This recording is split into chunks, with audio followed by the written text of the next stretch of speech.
If you want to create a routine on a Samsung Galaxy S26, first of all, we can open settings on your phone.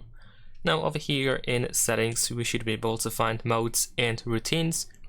Then at the bottom, we can switch to routines, and you should be able to create a new routine by using this plus button that we have at the top. You need to select the trigger, so what should happen in order to activate the routine.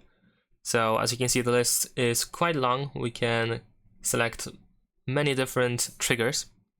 For example, you can set something like app open, so whenever you open a specific app, something can happen. And once you choose, in this case, let's say we're gonna choose app. Can we choose an app? Yeah, there we go. Let's say if I open the calendar, we can of course add multiple conditions at once. So if we have the app opened, let's say, then what should happen when we go into the app or when something happens that we selected? Let's say I'm gonna choose do not disturb. I want to turn on do not disturb. And we can also choose when the routine ends. So now let's save it. We can set up the name of the routine, the icon, and so on and so forth. Once we tap on done, the routine should be created. So now let's give it a try. Let's open the calculator. Let's see where it is. There we go.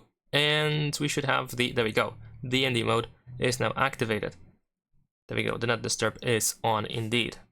And that is pretty much it. And if I exit, then as you can see now, DND is deactivated.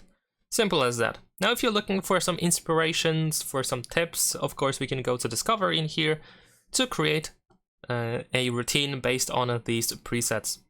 And that's pretty much it. Leave a like and subscribe.